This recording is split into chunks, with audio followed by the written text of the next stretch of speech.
So what we do know from the investigator's report is there was a fire. Very, very concerning charges. Assault with intent to murder, home invasion in the first degree arson, and defendant has a prior domestic violence conviction. He knew she would have children in that residence. Luckily, the smallest child, according to the investigator's report, was able to be caught by neighbors as she jumped out of the window. The 14-year-old did not fare so well.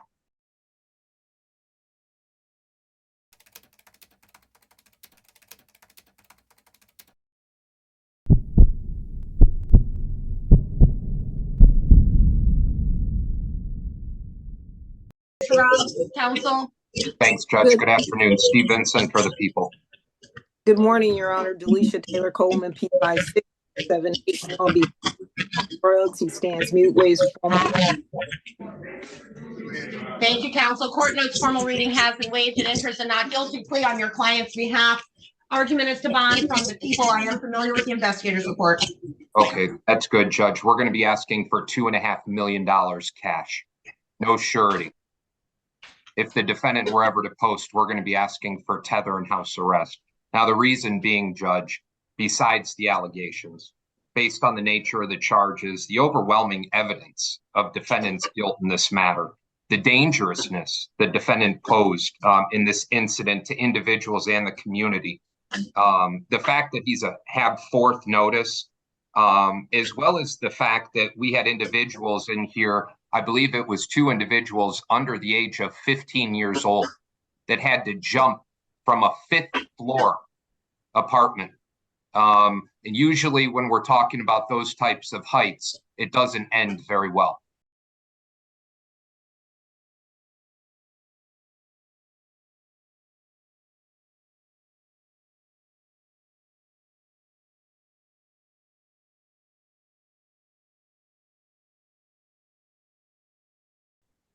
This defendant is a clear danger, and respectfully, Judge, we're going to be asking for that cash bond.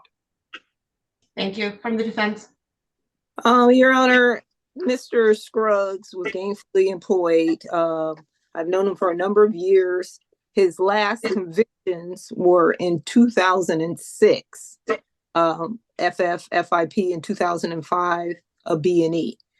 We have had several years of DPD specifically attempting to convict Mr. Scruggs of an arson with another individual, and essentially was told, we will get you on something.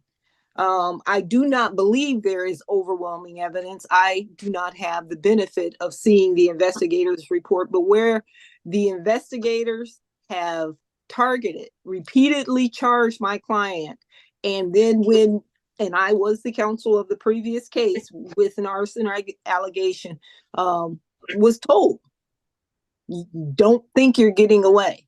We will get you on something. And the testimony that was given at preliminary exam, based from at least from one of the officers, was deemed incredible. But yet here we are, and now supposedly some overwhelming evidence. I wonder if it's the same officers. I don't know, because again, I don't have the benefit of the investigator's report. I believe that a tether would be more than sufficient to suffice in Mr. Scruggs' location. House arrest, as I was saying, he was employed at the factory before the strike. He resides with his mother. He has had no convictions since 2006. And we would ask for a reasonable cash bond. We do not believe there's overwhelming evidence. We believe that there is a vendetta against Mr. Scruggs in regards to these type of charges and the allegations. And we look forward to our day in court. We're asking for a reasonable bond with tether, house arrest.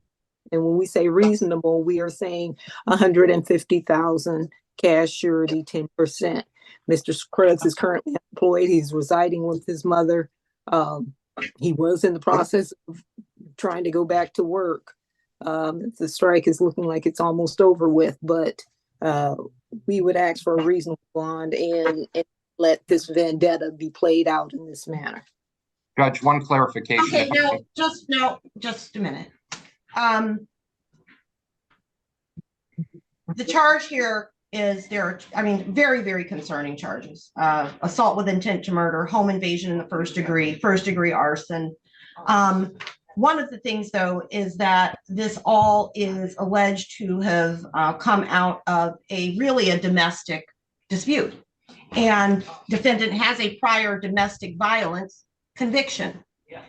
As I tell people all the time, this whole city is basically under surveillance now. They can follow you from the gas station to your house by video camera, between Ring doorbells and green lights and everything else. And in this case, because I know you don't have the benefit of having the investigator's report, what is alleged is that the defendant phoned the victim and, amongst other things, growled at her. He is then seen purportedly on green light camera. They say a clear image. I don't know. These things will play out. A clear image of him at a gas station, filling up a Clorox bottle with gasoline and paying for it. That there is then more video footage of him going to this apartment building, trying to get in the side door. When unsuccessful at getting in the side door, using a knife to get into the front door. Then going up to the 5th floor, where someone he had a domestic relationship with resided, so he knew she would have children in that residence, and using gasoline to set it on fire. Luckily, the smallest child, according to the investigator's report, was able to be caught by neighbors as she jumped out of the window. The 14-year-old did not fare so well, and now has a broken spine, amongst other things, and is still in critical condition, according to the investigator's report. So what we do know from the investigator's report is there was a fire. We know that much. We know at least that at this point, there's an allegation or a determination that accelerants were used to set that fire. It is purported that there is video of this defendant obtaining the accelerant and then entering that building just before this fire would have started. I would call that overwhelming evidence of guilt at this point. It's all I have at this point. All I have is an investigator's report at this point. Now, maybe that's not what the video will show. Maybe the video will show that it's a blurry face and you can't really tell who is doing what. Maybe the video will show that this lady had a chaotic relationship with another person. She mixed up who called her that day, or her phone misidentified the person who called and growled at her, or that she lied. I don't know, that somehow the police got her involved in their vendetta. I don't know. But the story as told here, and that's all I have, is absolutely terrifying.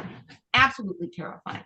And there is still a child in critical condition in a hospital suffering from a broken spine, broken wrist, all kinds of things, because she had to jump from a 5th floor window. Difficult for me to imagine a mother setting fire to her own place or getting in cahoots with the police to set fire to her own place, knowing her children were inside and would end up in that position. Just difficult for me to believe.